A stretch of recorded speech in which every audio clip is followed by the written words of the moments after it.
Hey everybody, David here. This is a one-shot that Anthony and I recorded a couple of days ago about the Netflix series, The Eternaut. If you're a subscriber, you can hear Alicia and I talking about the show on one of the What You Watching episodes. That's the subscriber exclusive where we get to talk about things that we're not doing full coverage of. They're a little bit shorter form. They're pretty fun and loose. And sometimes we talk, we kind of pitch shows to each other. Other times we have both seen the show and we get into the details. We always break it up so that it's spoiler free on the front side. And then if there's any spoilers, then that comes after. And yeah, that's another exclusive that subscribers get. And while I'm talking about subscribers, I just want to make a mention that if you're enjoying our shows and you want more, we'd love to have you as a subscriber, either on our Patreon or Supercast platform. They're similar. Some folks don't like Patreon, and Supercast is a little bit cleaner, but Patreon's super convenient, and a lot of folks like that as well. So either way works for us. We just want to make sure you have options. Subscribers get exclusive shows like What You're Watching, Second Breakfast. That's where Alicia, John, and I get to talk about our lives and other things that we're reading and doing. And we catch up on internal Lorehounds news. And then, of course, we have Elevensies, which is our movie review podcast. And subscribers get to help us choose what movies we talk about. And this month, we're going to be talking about the De Niro, Pacino movie Heat. We actually got there because Alicia was doing a Val Kilmer film festival because of his passing. And next month coming up, I'm going to be doing one on slapstick comedies of the 80s and 90s. That should be pretty fun. Oddly enough, Liam Neeson's in a new Naked Gun kind of reboot. So that's a weird coincidence. Anyway, that's all great stuff that subscribers get access to. Subscriptions just start at $5, or we have a premium tier for $10. You can do monthly or you can do annual. And if you do annual, you get a 10% discount. So given the cost and the quality and amount of content that we produce, it's a pretty good deal. And your support helps keep our operation costs, helps us cover costs and keeps everything running. We also make sure that all of our co-hosts, like Anthony, who I'm going to be talking to here in a minute, get to participate in the revenue. We make sure that the creative relationship is fair and equal. So if subscribing is not an option, we totally get it. And we really appreciate you listening nonetheless. But if supporting independent podcasters fits your budget, we really appreciate having you along for the full experience. There's links in the show notes. So let's set all of that aside. Just a couple of more quick housekeeping details. John and Marilyn are covering Foundation. I think we're up to episode 4 right now. Seems to be going strong. Jean and Alicia have been doing a lot of great coverage on all the superhero movies that we have out. Fantastic Four, Superman. I think we've got Eyes of Wakanda coming up. We had Ironheart. So a lot of great material there. I'm going to be covering Alien Earth starting in August. And I'm going to do that squadron style. It's like we did for Andor. I'm going to be bringing in an international group of badass podcasters to help me cover the show. I'm super excited. I've got assembled a great team of people who are also super excited. So fingers crossed, that's going to be an awesome show. Otherwise, here is my conversation with Anthony. If you're subscribers, thank you again for your support. Otherwise, here's my conversation with Anthony. Hope you enjoy it, and we'll see you on the next one. Otherwise, here's my conversation with Anthony. Be sure to check out Anthony and Steve on Properly Howard Movie Review. They are in the middle of a great season, Bacon Wrap, where they're doing this loop around to Kevin Bacon, and they've got some great films that they've been covering.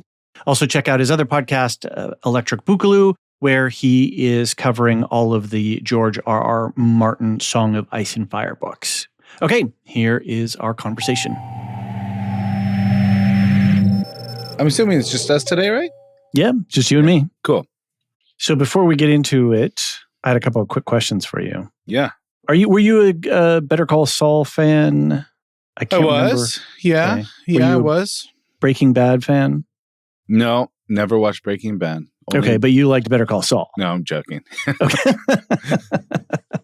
I just thought it'd be funny if I was a Better Call Saul fan. Yeah, that's what I was like, a head scratcher. No, I loved them both.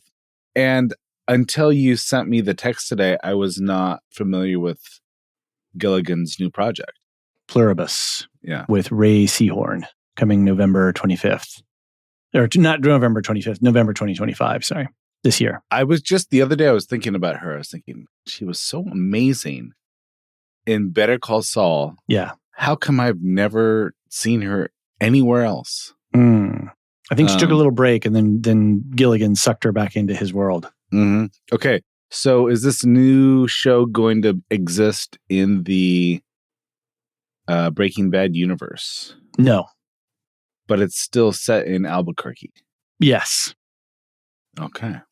And it's being billed as a sci-fi genre. Oh, interesting. The reason I was curious to ask you, because there's not a lot of media out on it. Okay. But what made me curious to ask you is because I feel that it's going to be like you could put it next to Severance and they would exist comfortably in a world together. Not in a story world, but in a tonal type of story world. A kind of genre shelf. Interesting. So maybe sort of more like a hard sci-fi where you almost forget that you're living in a world of magic at times. Yeah. There's no Beatles. There's no, unfortunately. There should be Beatles. If Gilligan could promise me Beatles, I'd be in. Yeah. And spoiler warner, by the way, because we're going to talk about Eternaut and we're going to spoil the whole thing. So if you don't want to be in on this, then get out now. So anyway, put that on your radar. Think about it. I'm definitely, you put Ray Seahorn and Vince Gilligan on a show together, I'm there day one. Yeah, that sounds promising. I mean, how could you not check in on him and what he's doing next? Now, was Gilligan... Okay, so I know Gilligan from Breaking Bad. I know him from Better Call Saul. Has he done anything else? You know, that's a good question. I don't, because he's one of these guys that I just think like, well, clearly whatever he's going to do is going to be genius and brilliant and well executed. But it could be that I just know him from his two, magnum opus. Can you do magnum opus twice? Can you make it into an opus? Has that ever been done? Is magnum opus Greek or Roman? It's Latin. Latin. Greek and it Roman, is singular. Latin. No. Yes. So it seems like if you were to do more than one, but it would almost belie the concept. It's like this is the pinnacle of your, pinnacle achievement of your creative life. Can you have two pinnacles? I don't know if that's possible. He was involved in the X-Files. Oh, of course. Of course. But he was sort of, was he a writer on that? Yes. Okay. Fan of the show, submitted a script for Fox, and it became the second season episode Soft Light. And then he went on to write 9 more episodes, according to the Wikipedia. All right. And then became an executive producer. Yeah. Okay. So, I mean, yeah, how could you not want to check in to see what else he's got in his, in his quiver? It is one of these things where it's like, I don't know what you thought of like the 3-body problem. Were you a fan of that? I never finished the book. I got about 7/8 of the way through. And I thought that the Netflix adaptation was interesting but flawed. Yeah, so that was sort of Weiss and Benioff production, right? Right. Yep. So you think like, well, sure, I'm going to check that out because who wouldn't want to see what these guys got, what else they got in their quiver?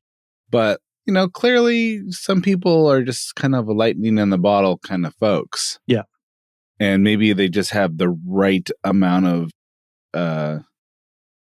I don't know, luck, luck combined with being in the right place at the right time and, whatever meager talents they have as creatives kind of are heightened in this particular moment.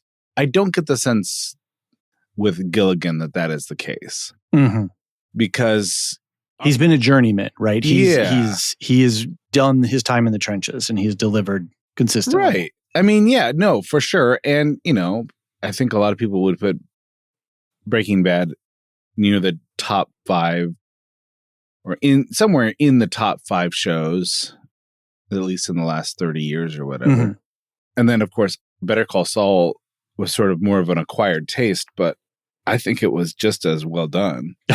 I love that show so much. So, no, I'll check it out. I mean, who knows what it'll be like, but I'll check it out. Cool. So my other question for you, which is slightly off tangent, is I sort of sent through you and Steve an email just completely off the wall. I was perusing the internets on Sunday morning and realized that it is Jaws, the 50th anniversary of Jaws. Yes. Yeah. And we had talked before, I'd asked your opinion before about sort of movie draft things for anniversary shows. And it got really kind of complex and overburdened in my head. And then I thought, 50th anniversary, that's a pretty solid, it's not like a 5-year, 15-year, like 50 years. Does a film stand the time? 50 years, right? And so I was thinking, well, what else in 1975 is worth our attention? And so I pulled together 50, right? 50 for 50 is sort of my idea. And I'm just trying to work my head around the idea of how to do something, because clearly not going to talk about all 50 movies. And we do have a nice grouping of people that would be interested in talking about various different topics. You said you'd be interested in, which one was it? The Man Who Would Be King. Oh, The Man Who Would Be King. Yes. Yeah.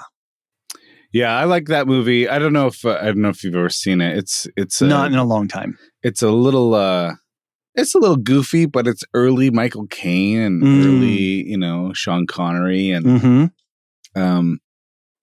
it's sort of a reimagining of an old Kipling story. Do you know I live in the zone of Kipling, where we have a restaurant here. His house was here. Oh, yeah, interesting. I did not know his farm. That. Yeah, I did not know that. Now, so I like that movie. I mean, I wouldn't mind revisiting it at all. There's a lot on that list you came up with that I just have never seen. Sure, and but that's also part of the fun. There's probably Jaws is sort of like a one of one. It's like Jaws is one of these movies. It's like, will anything be as unique and as have the longevity of Jaws? It's cultural impact. I mean, cultural the impact.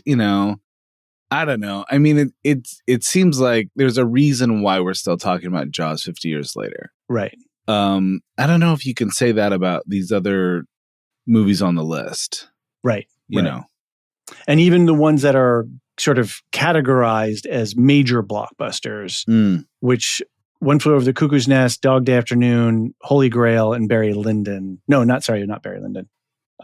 Fall into this very small zone of what are quote unquote commercial success films.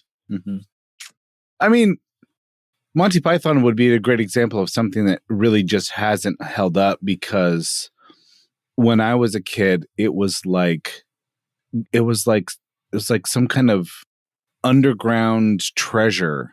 You could always kind of find people with like-minded humor if they could quote that movie. It was sort of like you knew, yes. Like, oh, we can be. Yes, it was sort of like this wonderful little cult classics, right? But I don't know if people of my children's generation have any clue how important Monty Python was. Right. And there are certainly bits that they've done that hold up, that are still funny. But it's one of these things. It's like, my kids know what Jaws is. It's such a simple concept, right? It's sort of like, well, I think you should leave. It's sort of like, was that before that? It's hard to kind of get Holy Grail. It's hard to generate modern interest in Grail. Right. In my, but then we have people within the Lorehounds community that would throw themselves off of a cliff to be able to talk about that, right? To jump on a podcast and opine and quote long sections of the movie at the microphones. Sure. So, because it's so beloved. If it was something within your cultural valence, it's deeply loved. Oh, absolutely.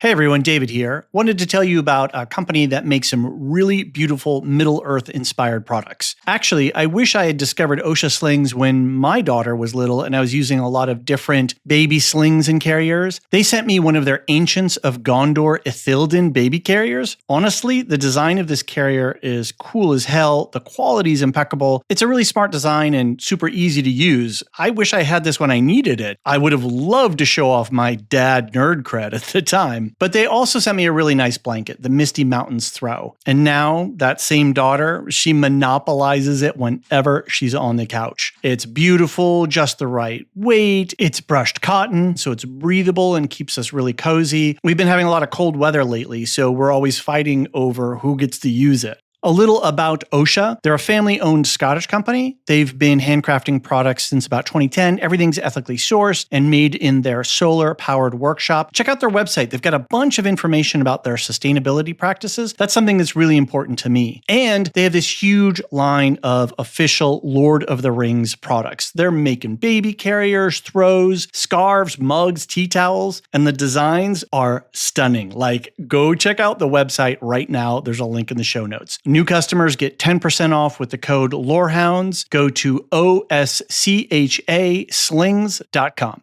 But we're not here to talk about these necessarily. We're here to talk about the Eternaut. Oh, now you're talking my language. So spoiler warning, if you have not seen the Eternaut on Netflix, we're going to spoil the whole thing from the get. Okay. We kind of already have because we said Beatles, but... we can bleep that out. Let's bleep it out. All right, let me ask you a question. Yes, please. What do you think are the odds that the 5th season of Stranger Things is going to live up to the hype? I fell off Stranger Things season 3, I think. Okay. It started in high school. They were at a basketball game. I just remember, and I just wasn't vibing. I think it was 3. So I haven't stayed up, and I've gotten a little exhausted by trying to keep track of what season's what and whatnot. So their rollout has confused me as a avid TV watcher. Sure. Now I've enjoyed all of the seasons with diminishing returns, I think, but it's sort of been appointment television for me. Okay. But in the grand tradition of a beloved TV show not sticking the landing, it seems like there's maybe a 70% chance that the 5th season of Stranger Things is going to kind of fall flat.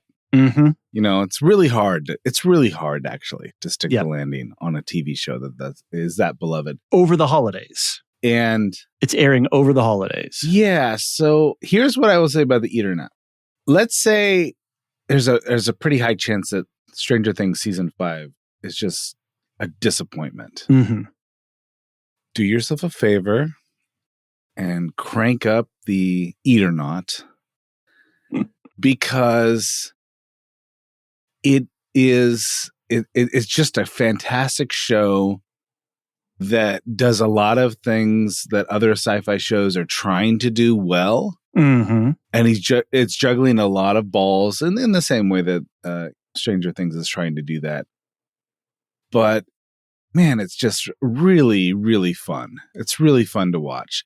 It does have that kind of added barrier of, Spanish or dubbed or subtitles or whatever. Right. A little friction there for some folks to watch. Yeah. But, if you get to Stranger Things season 5 and you're like, oh, what a bummer.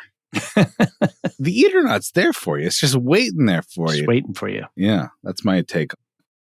Did you have any cultural awareness of the Eternauta prior to its release on Netflix. 0. And Same. and maybe that's part of why I enjoyed it so much, because Mhm. I didn't have any knowledge of the graphic novel. Didn't really had no idea what the story was about. Mhm. So everything that happens in this story, and there are a number of reveals, which I'm sure we're going to spoil, but there's a number of reveals. They just hit me fresh. Yeah. And didn't see anything scripted. There were a few things that were like, all right, then now that's going to happen. Clearly this is going to happen next. Mhm. They're going to follow this formula. In reality, it's not a show that you really expect the reveals.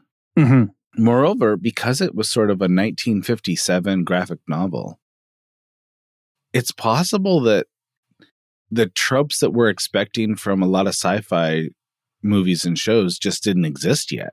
Mm-hmm. So I don't know how the show adapted, sort of changed the original material. Mm-hmm. But I thought this was quite original. It took a lot of little tropey elements that you see in a lot of different sci-fi movies, but I never felt like it was derivative. I never felt like it was cliche. I don't know. What was your experience? Well, I think it's interesting too, because they're taking this graphic novel from Osterheld, who is the Hector Germán Osterheld, this Argentinian writer. HGO. That's what we're going to HGO. I like it. Okay, that's perfect. From 57 to 59 was the original.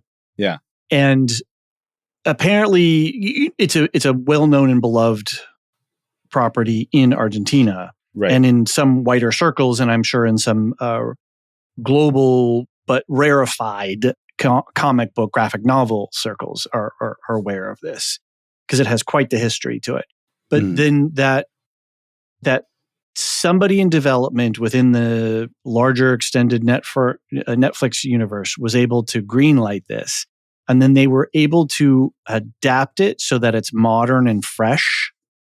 Mm-hmm. With all of the trope, we are the inheritors of 50, 60, 70 years. We should get Aisha on this one. The history of sci-fi on screen. Mm. We can't divorce ourselves from that knowledge, right? It's just latent within us. Right. Yeah. And so for them to reproduce the show, knowing all of that they're knowing, but having some fidelity to the original material, to me is a feat of. It's an extraordinary feat to be able to pull this off. Yeah. And at times you could say the CGI is a little wonky here or there, or you're sort of a question. But damn it, none of that matters. Like when you actually get down to what's going on with this character and what with these characters, and then the whole political allegory nature of it, which then just unlocked a whole other. Once I started to realize what this was and is doing some as minimal spoilerful research on it, I was like, oh, wait a minute. This is actually a really important piece of work. Yeah. From a literary standpoint. I think so. I think that and it's hard to know how many of these other shows kind of are consciously aware that they're taking from the Eternaut, or whether these things just kind of seep into, sort of the Western consciousness. Right. And so 100th monkey kind of thing. Right. Yeah. So it's hard to know how much is taken. I mean, clearly this is a really important text for Argentinians, and moreover, a politically charged text, because HGO, which we're now fans of. Yes, I like it. No, 100%.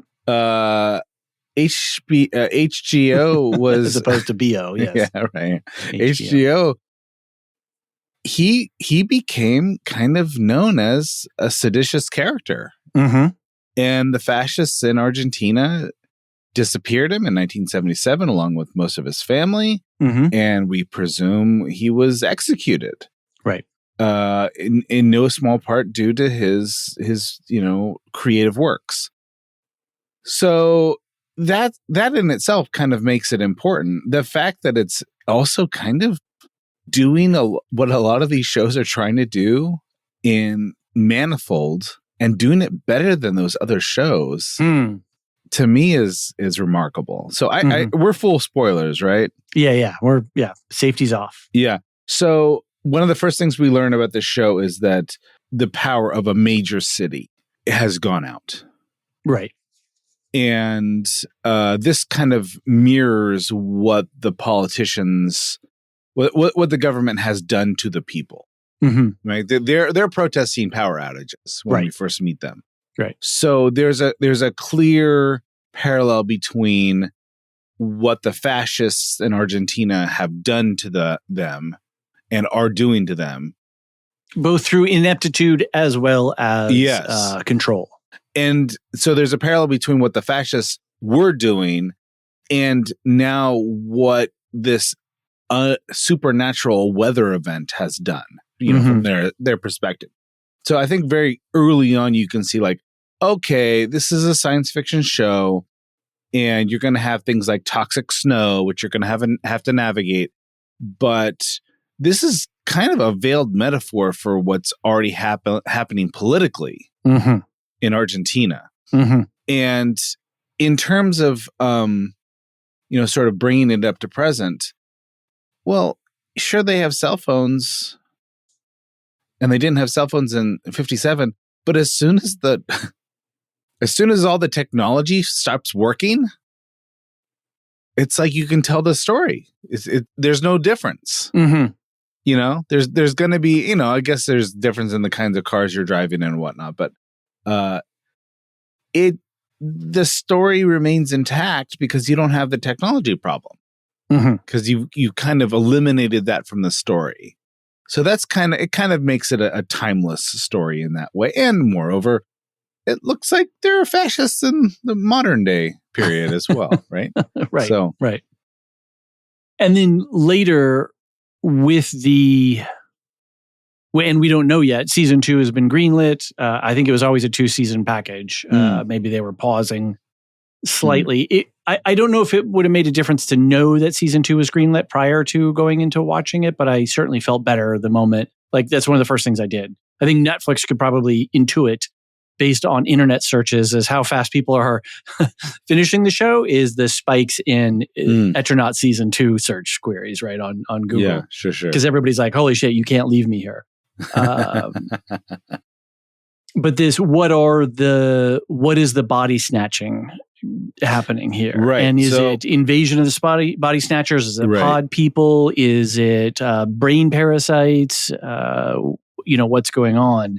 But that when you then take that to the political allegory of the state or the controlling powers, converting people into instruments of the state's control. Yeah. And so I was thinking about this today, and I rewatched the first couple episodes this morning, and I was thinking, like, in terms of the genre, it almost collapses 5 different genre movies into kind of one thing. Okay, you got my attention. I'm curious. So my son and I love weather event disaster movies. like there's gonna be a giant tidal wave, or there's going to be a giant earthquake, or there's an asteroid that's heading for that kind of thing. I think it's a properly Howard season somewhere. No, in there, for sure. Yeah. No, my son and I both love any kind of movie where there's going to be some kind of global event that's going to sort of either wipe out the human race or reset it, as wipe out society as we know it. So there's that, right? And I think that's a big part of the first episode and into the second episode. Right. Like the psychological effect of losing these social structures. What becomes of, what becomes of your housing committee? Right. Your when HOA. the government is gone and the HOA chair is now like a little warlord in your apartment building, right? So there's that part of it, right? Let me ask you a quick question, segue question on that. Yeah. Are you the kind of person, maybe when you're younger, I used to do this more when I was younger. I do it less now as an adult and a parent too, because my brain cycles are taken up elsewhere. Mm. But I'll do that. I'll be in a Pilates class or I'll be on a bus or something like that. And I'll look around and I'll go, okay, here's a lost situation. Yeah. How is our little community going to survive? Who's who and what's going on? My brain, unfettered, will do those things. No, I certainly have thought about that before. I've been in elevators before where I thought, if this stops and we're in here for days, like, who are these people? Right. what is this going to be like for me?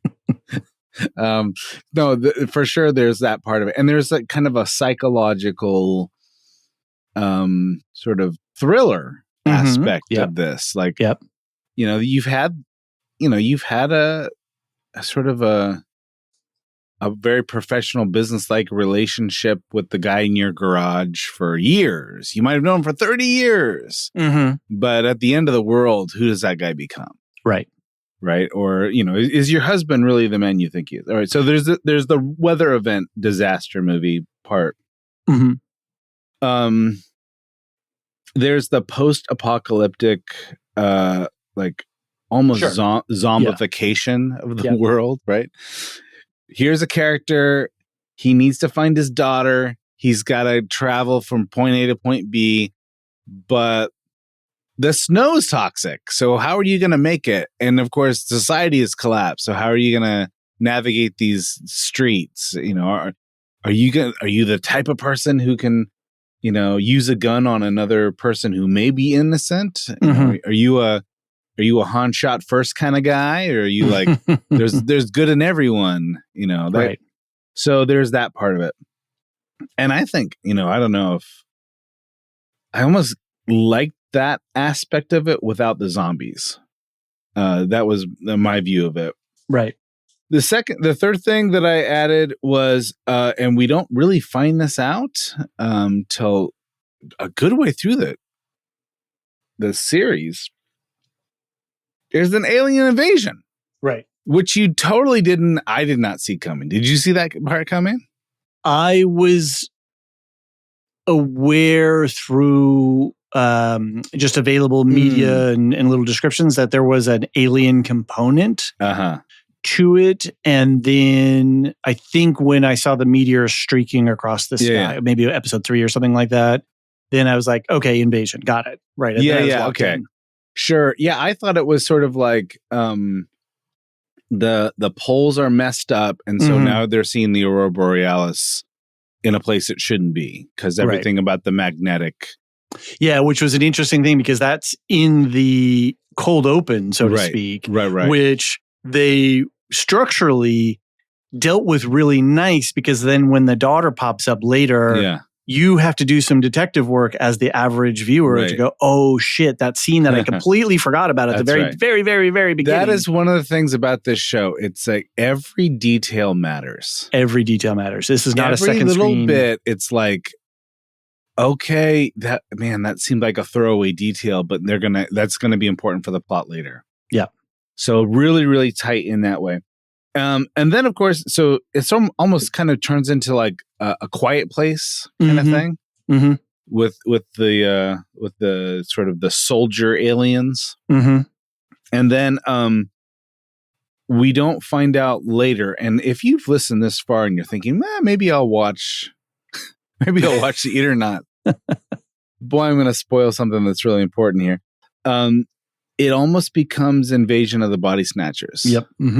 Yep. Where it's like that, I've known this person all my life and I really can't tell why they're acting strange, but they've got all their memories intact and they're just acting a little off. Right. And, anyway, all of that's kind of psychological thriller groundwork that was laid in episode 1 comes back toward the end because you need to try to figure out as a viewer who has actually been snatched, who's not. Right. So I love that part. And then, of course, there's the big reveal at the end, which made me think like, oh, there's like, there's going to be like, probably going to be like spaceships and all kinds of stuff. There's also a little hint that there might be some Terminator style time travel-y stuff happening. But that's just hinted at. Just little hints that maybe these deja vu events that our main character is happening, like maybe this didn't happen in the past. Right. These little flashes of memory that Juan Salvo keeps having. Yeah. Right. And it gets a little, is it, God, I always forget. Is it Slaughterhouse 5 that does the time jumpy stuff, or Catch 22? I think it's Slaughterhouse 5. I think it's Slaughterhouse 5, yeah. Where he's tripping through time. Okay. I don't remember that very well. I do know that that's not part of Catch 22. Right. But maybe I'm thinking of Catch 22, the movieized version where they do a lot of non-linear storytelling, but he's not tripping in time. Gotcha. And yeah, so or Dark. I don't know if you were a fan of Dark also on Netflix. Yeah, I tried to watch it as a second screen. It made zero sense throughout, and I realized like I'm not doing this right. I need to go back and rewatch this. But every single time my wife would walk in the room, she'd be like, "What are you watching?" I'm like, "Oh, it's a German sci-fi show called Dark," and she was like, "Oh, that checks out." Turn around and walk out of the room. So anyway, in all of these ways, you'd think like, how are you going to cram all of that into 6 episodes? And at no point did I think, oh man, they jumped the shark. Right. So wait, recap your list for me, because I want to. Okay. So we have weather. So it starts with sort of end of the world weather event. Right. Then it goes kind of post-apocalyptic show. Right. Then it's an alien invasion show. Right. Then it's an invasion of the body snatchers show. Okay. And then the big reveal at the end might suggest spaceships and Terminator 2 kind of timey-wimey stuff. Got it. So 3, 4, and 5 are really playing... in your list there, those 3 are really playing off of each other. I mean, but you could have an alien invasion show like A Quiet Place, right? Those are just the Beatles. Right. You know, you got to figure out how to defeat these Beatles, right? Right. That's a fundamentally different problem than my friend who I've known for 40 years. Right, yeah. Might be in league with my enemy. Right. Right. And then my enemy is a guy who has fingers all the way up his forearm. My enemy is clearly a higher life form than these Beatles. Right. And to me, that was I loved the CGI on that. I love the hint of, boy, this is going to be a much bigger story than the one I've encountered so far. Have you done much reading or research into some of the more real-world Argentinian history around this period? Because there's clues to who this guy is. Oh, no, embedded in the real-world history. I have not, no. Okay. I mean, it would totally make sense that he is sort of, an allegorical figure. But I have not done that research. Okay. And I was doing some thinking because the television show Station 11, which is I absolutely adore that show, and I was binge watching it last night. I made about 4 episodes before I passed out. There are some major cross currents going in underneath there running between these two, and I forget my point now. That Station 11. Yeah, it was something both about based on comic graphic novels, right? Yeah, keep going. You're picking up on what I got going on there. They're both sort of post-apocalyptic, yeah. Right, and you do have that sense of like, the psychological thriller aspect of trying to figure out how to reconnect with your loved ones at the end of the world when the roads are dangerous and things like. Right. But We can keep going on this track. I forget my original point, but there's use of technology, right? Technology is a thing in both shows, as props, or we have to go old tech, or there's an aspect of Station 11 in its hopeful message where it's future tech because of the comic book, the comic book within the story. There's memory and storytelling, bearing witness, trauma, processing of trauma, loss. There's just resilience post-catastrophe. Yeah. Community versus individuals and how we survive. And the one thing that I liked about this show that I don't think I've seen a lot in these other post-apocalyptic shows is you have people like legitimately trying to keep the old world order intact. Right. You've got a nun in a church and sort of using the mythology of self-sacrifice to kind of make their lives have meaning. And then you've also got the apartment, the ruling apartment committee. Right. So you've got that sort of bit of society intact. You've got sort of like the long-term friendships of the guys in the card game intact. You've got the former military intact. It's like, for some reason with these post-apocalyptic shows, is like, now that society's collapsed, now we have to invent an entirely new cult that wasn't there before. Right. Right. And I kind of felt like, well, that doesn't happen overnight. Or like with the superhero show, it's like alien invasion happens. Okay, where's the military? Because the military just going to let these mutants take care of everything. Like it seems odd that there isn't some kind of military response. In this show, it does. It sort of takes for granted that a lot of the social structures that were in place before the catastrophe are going to at least try to remain intact. And,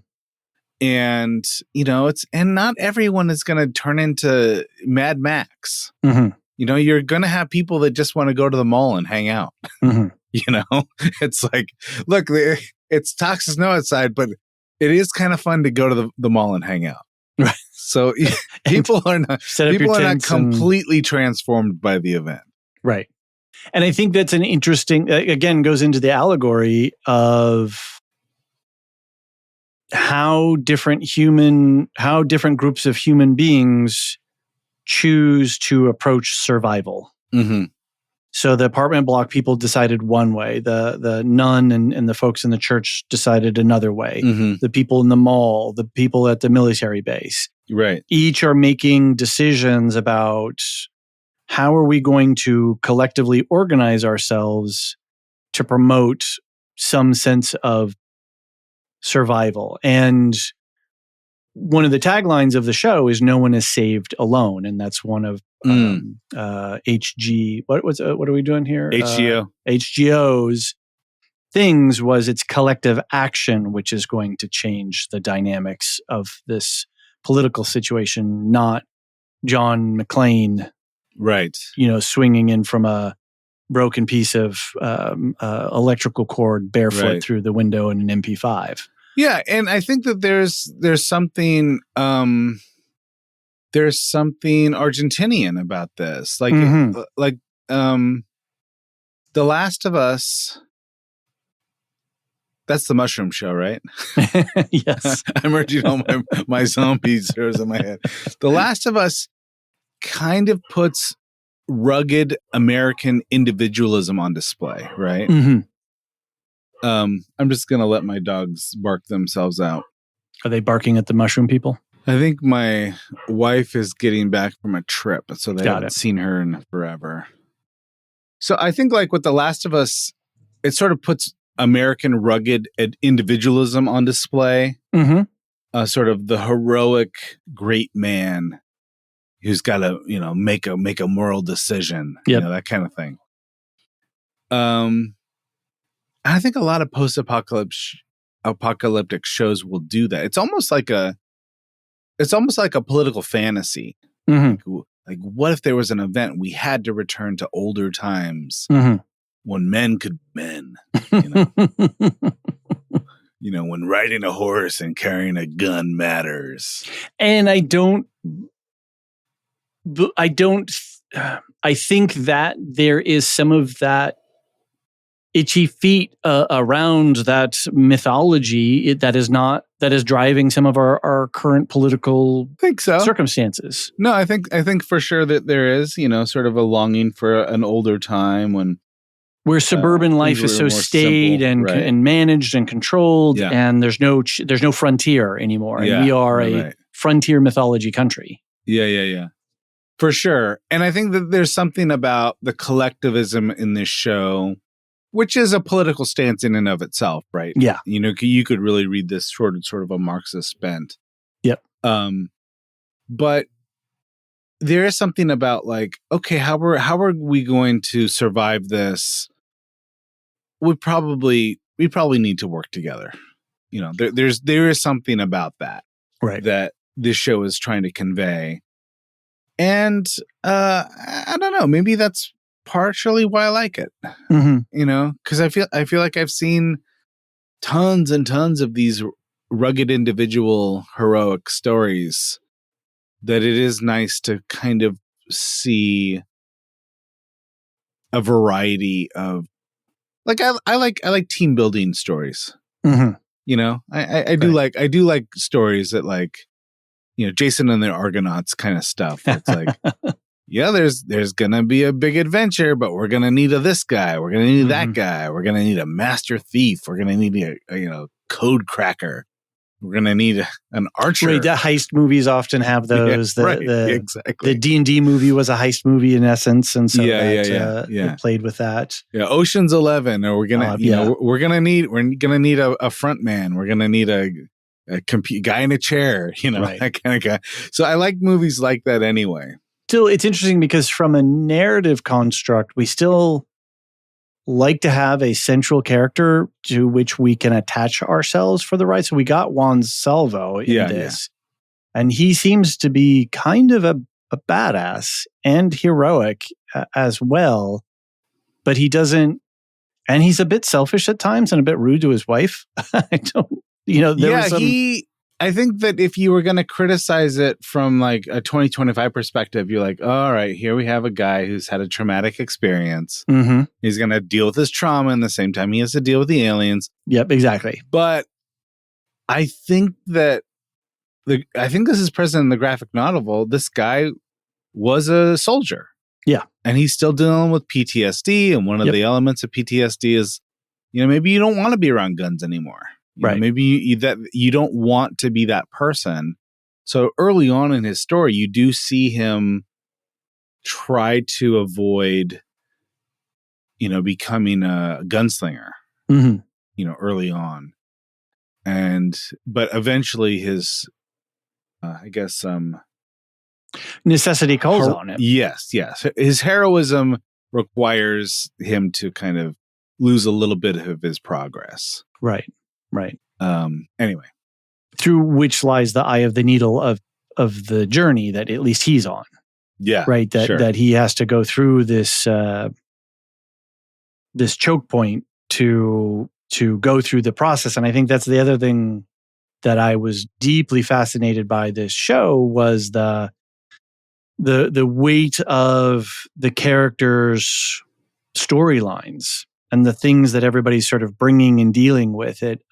And then when you take into account that the country at this time and what they're sort of facing in terms of the onslaught of fascism, or the creeping, the rising tide of fascism to the overt control of it. Did you see the movie? I keep blanking the name of it. I'm Still Here.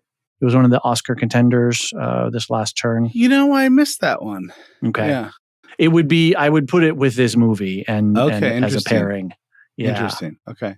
Because culturally you feel that warmth, that vibrancy of the family and the extended families that are all together, and this beautiful country with a vibrant social life that is just being eaten from inside. And you really see the rise of the military, and it's terrifying from a modern context. That's interesting. I'll have to check that out for sure.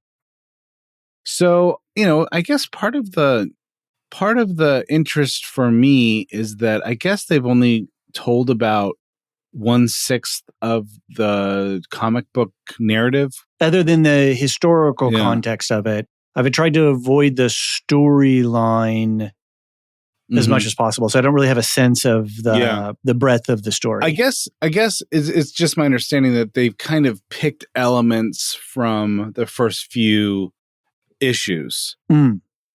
Makes sense. And they've left out other elements. Sure. So it makes me wonder, like, if this is just going to be a 2-season arc. Yes. How much of the comic books are they going to cover? Right. How much can you actually adapt functionally to the screen? Right. Yeah. I mean, they covered quite a bit in these first 6 episodes. Yeah. But it does give you the sense, like, okay, now you're dealing with a higher life form.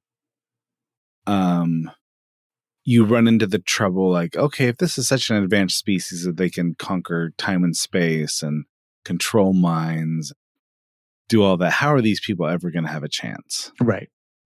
So you do run into that problem where you're like thinking, is this going to keep me, sort of invested in the quasi-realism of the show? Mm-hmm. This is one of those shows where it's like, it's interesting because it does feel like these are real people having real conversations. Right. It doesn't feel like the actors used to be underwear models before they became actors. Right? Yeah. They don't all have perfect teeth. They're not all 25 years old. And it grounds us into a real world story as opposed to a heroic Western oriented genre. Yeah. That's definitely part of the appeal for me. Yeah. Is that it kind of does that really nice hard sci-fi balancing act. Right. And it continues to do it even when there's giant beetles running around, right? So I'm kind of curious to see how well they continue that. And it's the story of the everyman. Right. And same in Station 11, because we have Jeevan in that, who's just a guy who's a little drift, aimless, where at least Juan Salvo seems to be a little bit more of he's lived a longer life, but still they are just you or I they're like, they could be your uncle or your next door neighbor. Exactly. They're not built like Arnold or, they don't have the swashbuckling charm of a, Oscar Isaac or something like that, Exactly. So anyway. Yeah. And so it's going to be interesting to see how this sort of resistance to authoritarianism is going to play out. Because, and like I said, there's a clue to the many-fingered person in real political stuff. So how do our characters, how does our protagonist, how do they actually resist? And can you resist something like that? And if you can't, then what do you do? What choices are you making? So I think that in order to make it work, you almost need one of your protagonists to have some kind of otherworldly power, and it's possible that he does. Mm-hmm. It's not fully revealed that he's seeing the future, right? But we're getting those little flashes. A lot of hints that maybe this guy has some kind of ability that's going to help them save the day. And in that case, gets into the Tom Cruise Edge of Tomorrow. Yeah, exactly. Yeah, right. So it's that. And I liked Edge of Tomorrow because it kind of explains his ability using the alien technology, right? Mm-hmm. So that's just good storytelling. But I'm curious to see how well they do with that. I like Edge of Tomorrow because of Emily Blunt, but that's you're pretty faithful just to that one aspect of the movie. That's right. All right. That's right. So as I was doing my comparative analysis between Station 11 and the Eternaut, there are these 4 interesting quotes that are really, I guess it's just one that comes from the Eternaut. I thought there was more, but so the Eternaut's one of the lines from the show is "No one is saved alone," right? So collectivism, right, which is what HGO is driving at. But then in Station 11, we have survival is insufficient. Oh, right. And then there's this other one, to the monsters, we are the monsters. And then lastly, I remember damage. And those are all from Station 11. Right. And they all have these resonance patterns between the two shows, even though three of them are coming from one show. But this idea to the monsters, we are the monsters, this ambiguity of moral choices in catastrophe. And when do we assess threat, friend or foe? How do we seek trust and common bond to be able to improve our chances for survival? And then the things that we have to do to survive, not only against the alien invasion threat, but against other people. Yeah, I think there's some interesting. I may have to rewatch Station 11. It's exquisite. I really did quite enjoy it, and I quite enjoyed the idea of, in the same way that this kind of allows these little communities that existed prior to the event to continue. Yeah, like Station 11 says, well, if this event continues, these people invested in their Shakespearean acting troupe are going to continue, and they actually might be more important. Right. Because, survival isn't, you have to have more insufficient. Survival is insufficient. So you're going to need some kind of artistic expression to make your life worth living. Exactly. And without technology, how's that done? Well, a traveling troupe of actors might be the trick in that way. And then how do we ensure collective survival? It is through culture, because through culture we transmit knowledge and technique and skill and craft, as well as the contexts of our existence, love and art and connection and stuff like that. And so this idea that there's this traveling show, and then there's the museum of what's it called? The Museum of History or something. What was it? Oh, now I'm blanking it. At the airport. Where Clark, I remember the airport. Yeah. And they have the museum there, which they're trying to preserve history. And so, this whole interplay of culture. And what I really found interesting in the Eternaut was when they would discover other human communities, like, holy shit, we're not alone. But then they're just like, oh, of course we're not alone. Other people would survive. That totally makes sense. Like it's not a big thing. Or when the military convoy comes down the road and they're like, oh, look, it's the military. Like where I'd be like, hey, the military's still alive. But this idea that they're learning and teaching each other by just going out in the snow. Oh, look, he's got a fireman's uniform. That's a really good idea. I'm going to go to the fire station and grab the heavy coats. That's perfect. Oh, look, old vehicles. Right. Oh, and I saw another old vehicle. Right. There's a transmission of knowledge through culture that it leads to survival. But then yet survival is insufficient. So what are we doing so what do we need to do? We play cards. We get drunk. Yeah. Right. We sing songs together in the mall. The other thing that I like about this is, things that you can use for your strategic advantage are creative, like little bits of bygone technology, right? You've got this old timey mask. Now it's like the most important thing in the world. Right. Or, you can't read minds, but you playing cards with that guy for 30 years, you know how he plays. That little bit of knowledge is something now it's extremely important. Or the travel log for the sailboat. It's like, who cares about that? Who cares who signed out the boat? Right. And now it's like this crucial bit of information. Right. Little things like that throughout the show are like, it's just these tiny little insignificant things that humans do without thinking And now this show is going to like make all of those things crucially important. Right. To figuring out how to defeat the enemy and how to survive. Which then plays back in Station 11 because these little artifacts, this comic book that, ends up in various people's hands so that we don't know our own effect on each other. And again, it's the, what's the Jimmy Stewart movie, the Christmas movie? Not Miracle on 34th Street? No, the other one. It's a Wonderful Life? It's a Wonderful Life. Yeah. Right. We don't know our own until we are removed from life and are able to observe externally.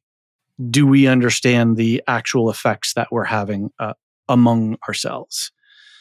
And that it's this human to human connection, which is what's so terrifying about the Eternaut, is because these people are no longer human, ostensibly. Mm-hmm. Right? Yeah. So I don't know, do we have a release date for season 2? I haven't seen one. I'm hoping next year. I mean, I can imagine that it took a lot. This show had a high production budget, but a lot of elements of the show don't require that. Like the first episode, it's just kind of just people talking in a room. Mm-hmm. Right? Yeah. But you would imagine that the second episode is going to have a lot more CGI budget. It kind of has to. It kind of has to. It has to have some, for sure. Yeah, it's almost like you're not going to be able to do an episode. This is kind of a bottle episode. You're not going to be able to do an episode that doesn't have at least a little bit of CGI. Yeah. So that's going to, I would imagine that's going to increase the time it will take to thing out. I'm checking the internet to see if there's any consensus on it. It could be that it's just not, they just haven't announced it yet. Because I think it just announced that it was greenlit maybe a month ago. Yeah, I think they were probably predisposed to a season 2, and they just wanted to make sure that it got enough traction to make the investment. Mm-hmm. From what I'm finding on the internet, the speculation is mid-2026. Yeah, that would make sense. Yeah. So, well, I will be very excited when that comes out. What's going on with Properly Howard? I do believe that Steve and I will be covering the movie Witness. Excellent.